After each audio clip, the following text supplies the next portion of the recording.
कथा ब्रह्मचर्य पालन में सबसे बड़ी भूल। यह कहानी एक ऐसे साधक की है जिसने ब्रह्मचर्य के पालन में एक छोटी सी चूक से अपना जीवन और तपस्या दोनों खो दिए। अध्याय 1 तपस्वी की साधना। गंगाधर नामक एक युवा ब्राह्मण ने बचपन से ही ब्रह्मचर्य का व्रत लिया था। वह प्रतिदिन वेदाध्ययन, ध्यान और साधना में लीन रहता। उसकी तपस्या से आसपास के लोग प्रभावित थे।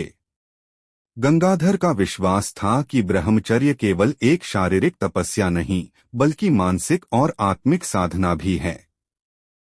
अध्याय 2 मोह का प्रवेश। एक दिन गंगाधर वन में ध्यान कर रहा था, तभी एक सुंदर नर्तकी मंजू घोषा उसके सामने आई। वह गंगाधर के तपस्या में विघ्न डालने के लिए आई थी। मंजू घोषा ने उसे मोह के जाल में फंसाने के लिए अपनी मोहिनी नृत्य कला का प्रदर्शन किया। गंगाधर ने अपनी साधना में एक क्षण का भी ध्यान भंग नहीं होने दिया। अध्याय 3 चूक का क्षण। एक दिन मंजू घोषा ने गंगाधर से कहा, तुम्हारी साधना में एक दिन की चूक भी तुम्हारे तपस्या को नष्ट कर सकती है। गंगाधर ने उसे नकारते हुए कहा, मुझे अपनी साधना में कोई विघ्न नहीं सहना है। लेकिन मंजू घोषा ने उसे एक चुनौती दी, यदि तुम मेरी नृत्य कला में एक क्षण का भी ध्यान भंग नहीं होने दोगे तो मैं तुम्हारी तपस्या की शक्ति को स्वीकार करूंगी।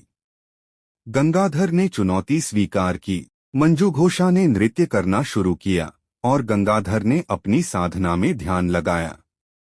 लेकिन एक क्षण के लिए उसकी आंखें मंजू घोषा की ओर आकर्षित हुईं। वह क्षण ही उसकी चूक थी। अध्याय 4 परिणाम। उस एक क्षण की चूक ने गंगाधर की तपस्या को नष्ट कर दिया। मंजू घोषा ने उसे बताया कि वह एक अप्सरा है जो तपस्वियों को परीक्षा में डालने के लिए भेजी जाती है। गंगाधर ने अपनी चूक को महसूस किया, लेकिन अब कुछ नहीं बचा। इस कथा से यह शिक्षा मिलती है कि ब्रह्मचर्य केवल शारीरिक नियंत्रण नहीं, बल्कि मानसिक और आत्मिक साधना भी है। एक क्षण की चूक भी जीवन और तपस्या को नष्ट कर सकती है। इसलिए ब्रह्मचर्य का पालन करते समय हर क्षण की सावधानी आवश्यक है।